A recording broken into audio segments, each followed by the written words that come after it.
warahmatullahi wabarakatuh. Pada video kali ini kita akan membahas materi kimia kelas 10 yaitu tentang tata nama senyawa.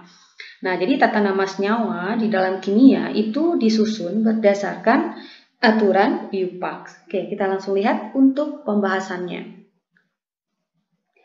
Nah, yang pertama akan kita bahas untuk tata nama senyawa yang biner. Nah, jadi senyawa biner itu adalah, jadi kalian jangan bingung ya, senyawa biner itu adalah senyawa yang dibentuk dari dua unsur, misalnya HCl. HCl itu adalah senyawa biner, kenapa? Karena dia dibentuk oleh unsur H dan unsur Cl. Jadi ada dua unsur yang saling berikatan di situ, makanya kita sebut dengan senyawa biner. Nah, bagaimana untuk tata nama senyawa biner yang terdiri dari senyawa biner logam dan senyawa biner non-logam? Kita bisa menggunakan pola ini, yaitu logam kita sebutkan dulu, kemudian kita sebutkan non-logamnya, kemudian kita tambahkan dengan ida. Nah, pola ini hanya berlaku jika logamnya mempunyai satu bilangan oksidasi. Logam yang mempunyai satu bilangan oksidasi itu adalah golongan alkali atau golongan 1A dan golongan alkali tanah atau golongan 2A. Dan aluminium gitu ya. Nah, ini adalah golongan 1A dan ini ada golongan 2A. Jadi 1A itu di sini ada hidrogen, litium, natrium, kalium, rubium, cesium dan fransium. Nah, ini golongan 1A atau golongan alkali ya, dia termasuk ke dalam unsur logam kecuali H ya atau hidrogen ya. Karena H ini kan dia non logam, sifatnya gas. Kemudian golongan 2A. Nah, ini adalah golongan 2A, Be, Mg, magnesium ya. Kalsium, Sr, barium, dan Ra ya. Nah, ini adalah golongan 2A, yaitu golongan alkali tanah yang juga hanya memiliki satu bilangan oksidasi. Nah, ini adalah golongan 1A dan 2A, termasuk juga aluminium, juga memiliki satu bilangan oksidasi. Nah, ingat golongan 1A dan 2A ini adalah termasuk golongan logam, kecuali H ya, hidrogen. Oke, supaya kalian lebih paham, kita langsung lihat untuk contoh soal yang pertama. Misalkan NaBr. Nah, NaBr ini adalah senyawa biner karena hanya terdiri dari unsur Na dan unsur Br. Artinya terdiri dari dua unsur gitu ya, dibentuk dari dua unsur. Bagaimana cara kita untuk memberikan nama dari senyawa NaBr ini? Kita lihat polanya. Na itu adalah unsur logam karena dia masuk dalam golongan 1A. Ingat, golongan 1A dan golongan 2A adalah unsur logam kecuali hidrogen. Dan karena dia masuk dalam golongan 1A atau golongan logam, artinya dia hanya memiliki satu bilangan oksidasi saja. Jadi kita bisa langsung gunakan pola ini. Logamnya kita sebutkan dulu, Na-nya disebutkan dulu. Na itu adalah natrium. Br itu adalah bromium. Jadi Br ini kan sifatnya non-logam. Kenapa non-logam ya? Dia bukan golongan 1A, juga bukan golongan 2A. Artinya dia golongan non-logam gitu ya. Nah, Br ini karena dia senyawa non-logam, jadi katanya senyawa non-logamnya kita tambahkan dengan ida. Br itu adalah nama kimia dari Br itu kan bromium. Jadi kita ambil awalannya saja brom. Jadi kita tambah ida, makanya dia akan jadi bromida. Makanya NaBr itu namanya adalah natrium bromida. Oke, berikutnya MgBr2. MgBr2. Mg ini masuk dalam golongan 2A ya kan? Dia masuk dalam golongan 2A, artinya dia adalah logam dan hanya memiliki satu bilangan oksidasi saja. Maka kita tinggal sebutkan saja. Br tadi kita udah tahu ya, dia non logam. Jadi kita sebut dulu nih logamnya. Mg itu adalah magnesium dan Br tadi adalah bromida. Jadi langsung disebutkan logamnya magnesium, non logamnya tambah ida, bromida. Jadi indeksnya di sini tidak ngaruh sama sekali ya. Kalian cukup sebutkan nama logam dan non logam yang ditambahkan dengan ida. Oke, berikutnya Na2O. Na2O, Na tadi adalah golongan logam dan golongan 1A ya. Oke, jadi dia mempunyai satu bilangan oksidasi dan termasuk unsur logam. Oksigen adalah unsur non-logam karena sifatnya gas. Jadi Na, kita sebut dulu Na tadi natrium.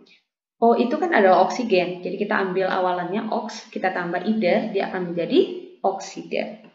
Oke, berikutnya CaS. CaS, nah Ca itu dia masuk dalam golongan 2A ya. Ca masuk dalam golongan 2A. Artinya dia logam dan memiliki bilangan oksidasinya hanya satu. Dan S itu kan sulfur, artinya dia masuk dalam golongan non-logam. Jadi Ca itu adalah kalsium, S itu sulfur, kita tambah ida, dia akan menjadi sulfida. Nah, sulfida, jadi namanya kalsium sulfida. Bagi kalian yang masih bingung tentang bilangan oksidasi ya, atau apa itu bilangan oksidasi, kalian bisa cek ya pada video saya sebelumnya atau cek di deskripsi di bawah.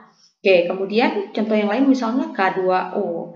K2O, K itu kalium ya, dia masuk golongan 1A, artinya dia golongan logam dan hanya memiliki satu bilangan oksidasi saja. Akan sama dengan, oke, jadi K2O ini namanya adalah kalium oksida. Oke, K adalah kalium, O oksigen tambah ida, makanya dia menjadi oksida. Jadi angka atau indeks di sini dia tidak ngaruh sama sekali. Jadi kalian cukup sebutkan nama logam, nama non logamnya, kemudian akhirannya ditambahkan dengan ida ya. Oke, paham ya sahabat excellent, jadi gampang sekali. Nah, berikutnya bagaimana kalau seandainya unsur logamnya itu memiliki lebih dari satu bilangan oksidasi. Oke, kita lihat. Senyawa logam dan non logam tapi memiliki atau logamnya mempunyai lebih dari satu bilangan oksidasi. Siapa saja? Berarti kan selain dari unsur, artinya unsur logam selain dari golongan 1A dan 2A tadi ya, bisa jadi golongan B gitu ya. Oke, nah untuk logam, tata nama gitu ya, tata nama senyawa logam dan non logam, di mana logamnya ini dia hanya mempunyai lebih dari satu bilangan oksidasi, kita bisa gunakan pola ini. Logamnya kita sebutkan dulu, kemudian kita sebutkan bilangan oksidasi dari logam tersebut, kemudian kita tambahkan dengan non-logamnya, atau kita sebutkan non-logamnya yang akhirannya kita tambahkan dengan ida. Ya, oke. Supaya kalian lebih paham, kita langsung lihat untuk contoh soal. Misalkan CuCl. Nah, di sini kan ada CuCl ya. Cu itu dia bukan golongan 1A, juga bukan golongan 2A. Artinya dia pasti memiliki gitu ya bilangan oksidasi yang lebih dari satu, karena yang hanya memiliki bilangan oksidasi satu itu adalah golongan 1A dan 2A saja, termasuk aluminium tadi ya. Nah, jadi Cu ini tidak boleh kita, walaupun Cu ini adalah logam, Cl ini adalah non logam, kita tidak boleh memberikan namanya. Cu itu kan tembaga ya, tembaga klorida, tidak bisa. Karena Cu memiliki bilangan oksidasi yang lebih dari satu, maka kita harus tambahkan bilangan oksidasinya di sini. Nah, nanti kita tuliskan dulu tembaga. Cu itu adalah tembaga. Nah, kita harus tuliskan bilangan oksidasinya di sini. Bagaimana cara menuliskan bilangan oksidasinya? Ya, kita harus cari dulu. Ya, kayak saya tuliskan di sini ya, ada Cu dan Cl. Kita harus cari bilangan oksidasi. Kalian ingat lagi, kita tahu bahwa Cl ini dia memiliki bilangan oksidasi yaitu -1. Jadi Cl memiliki bilangan oksidasinya itu adalah -1. Ya, kalau Cl ini bilangan oksidasinya adalah -1, maka Cu dia akan menjadi +1. Nah, karena ini kan adalah senyawa netral ya, senyawa netral karena muatan senyawanya sih kan 0. Jadi kalau ini -1, maka di sini harus +1 karena 1 kalau dikurang 1 kan hasilnya 0, dia akan jadi netral.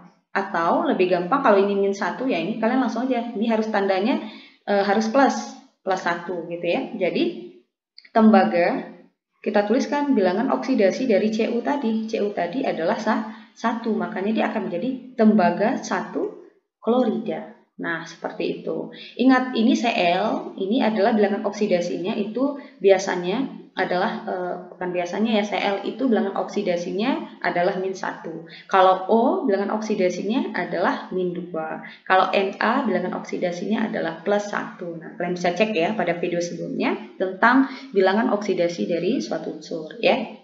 Oke, misalkan lagi CuCl2.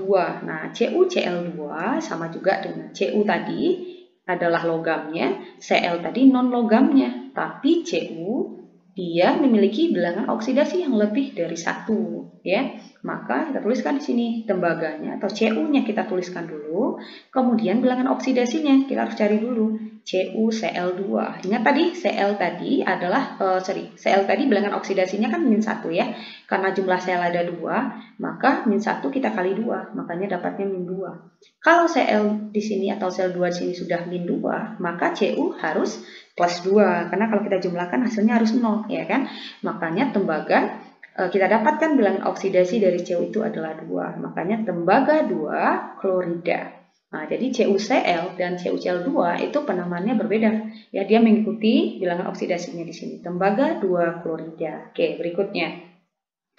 Misalkan SNO. Nah, SN ya, misalkan SNO. SN itu kan adalah timah. Ya, SN ini dia bukan golongan 1A, bukan golongan 2A, artinya dia logam, pasti dia memiliki bilangan oksidasi yang lebih dari 1. Makanya untuk penamaannya kita tambahkan bilangan oksidasi timah. Kita cari dulu SNO. Nah, O kalau Cl tadi kan bilangan oksidasinya -1 ya. Kalau O itu bilangan oksidasinya adalah -2.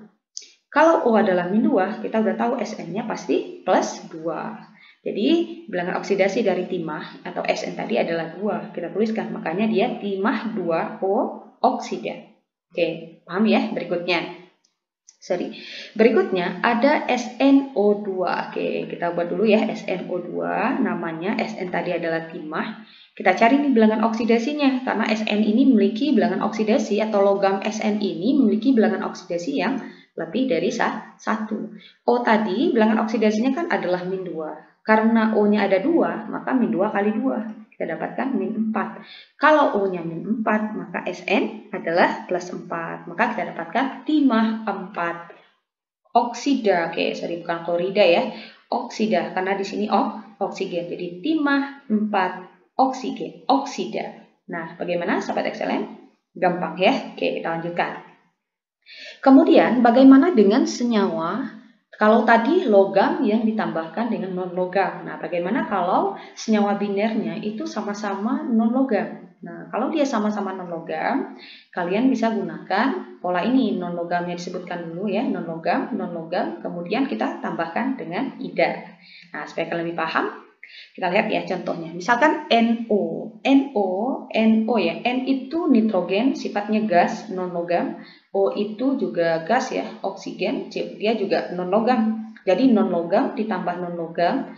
Untuk tata nama senyawanya, ya sebutkan saja nama unsur non-logam yang pertama dan unsur non-logam yang kedua nanti ditambahkan dengan ida. N itu kan adalah nitrogen.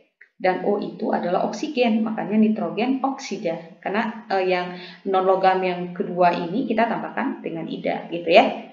Ya, contoh yang lain. N2O. Nah, perhatikan di sini untuk senyawa non-logam yang ditambahkan dengan non-logam, kita harus perhatikan indeksnya. Jadi indeksnya kita sebutkan. N di sini jumlahnya ada 1. Kita langsung sebutkan nitrogen. O di sini jumlahnya ada 2. Karena dia ada 2, jadi dia akan menjadi dioksida. Nah, gitu ya. Jadi kalau pada logam yang ditambahkan non-logam, indeksnya kan tidak ngaruh sama sekali. Tetapi pada unsur non-logam yang ditambahkan dengan non-logam itu indeksnya disebutkan ya. Jadi O ini jumlahnya ada 2, nitrogen dioksida. Nah, jadi kita tulis dulu ya. 1 itu kalau 1 mono, jadi kalau 1 tidak usah kalian tuliskan ya. Di sini kan N-nya ada 1, O-nya 1 ya tidak usah kita tuliskan. Ya, jadi tidak perlu disebutkan gitu ya. 2 itu di, 3 tri, 4 tetra, 5 itu penta, 6 heksa, 7 hepta, 8 itu adalah okta. Oke, kita lanjutkan. Contoh yang lain, N2O5. Nah, di sini kalau kita perhatikan N-nya kan 2. Berarti 2 tadi di, berarti di nitrogen. O-nya ada 5, 5 itu penta, maka dia menjadi penta oksida. Oke, kemudian misalkan lagi CCl4. C itu adalah karbon ya, C itu adalah karbon, jumlahnya ada 1 tidak usah dituliskan. Dia akan menjadi karbon, Cl itu adalah klor, kita tambah ida klorida atau klorin ya, klorida.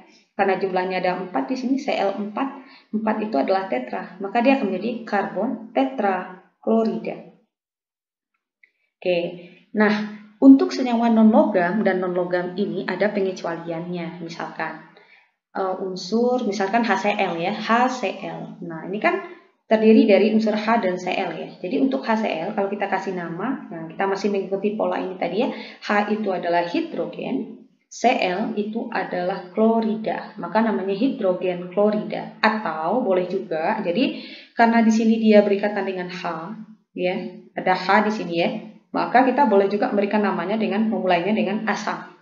Asam klorida boleh. Jadi kalau ada H di awal atau unsur H di sini ya, itu menandakan senyawa ini dia bersifat asam. Jadi boleh juga kita sebutkan dengan asam klorida atau hidrogen klorida juga boleh. Misalkan lagi HBr. Nah, ini kan ada H-nya kan, ada hidrogennya di sini. Artinya ini larutannya dia bersifat asam, ya, bersifat asam. Kita boleh menyebutnya hidrogen bromida atau asam bromida. Oke, contoh yang lain H2S. Nah, perhatikan untuk senyawa biner non-logam dan non-logam, kalau dia berikatan dengan H di sini gitu ya. Kalau dia berikatan dengan H yang di sini, itu indeksnya tidak kita perhatikan. Nah, kalau tadi kan kita perhatikan ya 2 gitu ya, 5, 4. Tapi kalau untuk khusus untuk H atau larutan asam, itu indeksnya tidak kita perhatikan. Jadi kita bisa langsung tulis hidrogen sulfida atau asam sulfida. Nah, seperti itu. Kecuali, nah, untuk senyawa-senyawa yang sudah umum dikenal, itu tidak perlu kita menggunakan aturan ini ya, tidak perlu kita menggunakan aturan ini. Misalnya NH3, itu kan namanya adalah amonia, ya, atau H2O. H2O itu kan udah umum ya, jadi kita biasanya menyebutnya dengan air. Berikutnya adalah tata nama senyawa untuk poliatomik. Nah, jadi senyawa poliatomik ini merupakan senyawa yang berasal dari ion-ion poliatomik. Jadi ion poliatomik itu adalah ion yang terdiri dari 2 atom atau lebih atom yang terikat secara bersama-sama. Oke, untuk polanya, jadi logamnya kita sebutkan dulu, nanti sebutkan senyawa poliatomik. Nah, di sini saya akan berikan, ini ada beberapa contoh ya, yang merupakan senyawa poliatomik. Misalkan SO3 itu adalah sulfit, SO4 itu adalah sulfat, NO3- itu adalah nitrat, NO2- itu adalah nitrit, kemudian ClO- itu adalah hipoklorit, ClO2- itu adalah klorit, ClO3- itu adalah klorat, ClO4- itu adalah perklorat. Nah, ini adalah beberapa contoh senyawa yang termasuk ke dalam senyawa poliatomik ya, karena dia terdiri dari 2 atom atau lebih atom yang terikat secara bersama-sama, yaitu S dan O gitu. Nah, bagaimana cara memberikan nama dari suatu senyawa poliatomik jika dia berikatan dengan logam? Misalkan NaSO3. Nah, sini kan ada Na ya, natrium golongan 1A, artinya dia golongan logam, maka dia akan menjadi natrium. SO3 itu kan adalah sulfit, jadi langsung natrium sulfit. Oke, contoh yang lain, NaClO2. Na kita sebutkan dulu natrium, ClO2 di sini adalah klorit, makanya dia menjadi natrium klorit. Ya, contoh yang lain NaPO3. Nah, Na tadi adalah natrium, PO3 ini juga merupakan, kalian bisa tambahkan ya, PO3 juga merupakan senyawa poliatomik, yaitu fosfat. Kalau NaPO4 dia akan menjadi natrium fosfat. Ingat ya, PO3 itu fosfat, PO4 itu adalah fosfat. Jadi kalau untuk senyawa poliatomik yang berikatan dengan logam, tinggal disebutkan logamnya dan sebutkan senyawa poliatomiknya. Oke, berikutnya untuk senyawa asam. Nah, ciri-ciri senyawa asam itu adalah dia mengandung ion H+ di dalam senyawanya. Nah, misalkan HCl. Nah, HCl ini kan ada ion H ya, H+. HCl itu kan adalah H+ dan Cl- ya. Nah, karena dia mengandung ion H+ di dalamnya, makanya kita sebut dengan senyawa asam. Jadi untuk pemberian namanya gampang. Nah, tadi di awal juga sempat kita bahas sedikit ya. Jadi tinggal tulis asam, Cl itu adalah klor tambah ida, jadi asam klorida. Misalkan lagi HBr, maka dia akan menjadi asam bromida. Atau H2S, dia akan menjadi asam sulfida. Nah, berbeda kalau H-nya itu berikatan dengan poliatom. Ini kan H2SO4. Nah, sini kan ada ion H+-nya juga kan, jadi dia akan menjadi asam. SO4 tadi, dia adalah senyawa poliatomik, yaitu sulfat, makanya menjadi asam sulfat. Misalkan lagi HNO2. Nah, ini ada unsur H ya, ada ion H+ di dalamnya di sini, maka dia akan menjadi asam. NO2 itu adalah nitrit, asam nitrit. Oke, berikutnya senyawa basa. Nah, untuk senyawa basa itu adalah senyawa yang mengandung OH- di dalam senyawanya. Jadi sini ada unsur Na dan OH ya, Na+ dan OH-. Nah, makanya kita sebut sebagai senyawa basa. Jadi untuk tata nama senyawanya dia akan menjadi natrium, OH-nya ini kita ganti dengan hidroksida. Misalkan lagi CaOH2. Dia akan menjadi Ca itu adalah kalsium, OH tadi hidroksida ya. dia akan menjadi kalsium hidroksida. Jadi duanya atau indeksnya tidak kita perhatikan ya untuk indeksnya. Oke, berikutnya misalkan lagi CuOH, misalkan CuOH. Nah, untuk CuOH ini kita harus tambahkan bilangan oksidasinya. Kenapa? Karena, nah tadi kan ini kan logam ya, khusus untuk senyawa basa. Na ini dia adalah golongan logam, tapi dia golongan 1A. Begitu juga dengan Ca. Dia golongan 2A ya. Artinya dia hanya memiliki satu bilangan oksidasi saja. Nah, kalau Cu ini dia memiliki bilangan oksidasi yang lebih dari 1. Jadi kalau ketika dia berikatan dengan OH, dia harus, jadi kita harus perhatikan juga bilangan oksidasinya. Nah, dia akan menjadi, Cu itu kan tembaga, kita harus tambahkan bilangan oksidasinya. Kita cari dulu.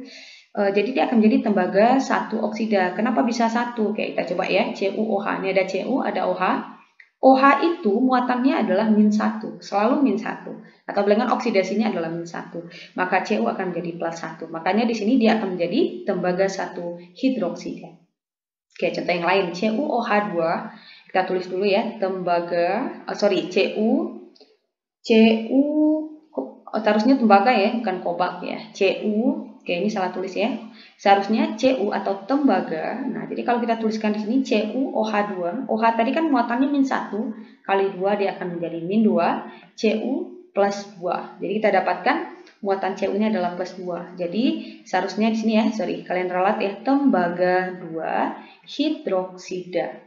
Nah, jadi untuk senyawa basa yang mengandung OH atau OH-, kalian harus perhatikan unsur logamnya. Apakah dia memiliki satu bilangan oksidasi saja atau memiliki bilangan oksidasi yang lebih dari 1. Ya.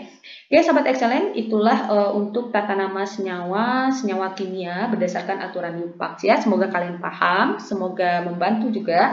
Assalamualaikum warahmatullahi wabarakatuh.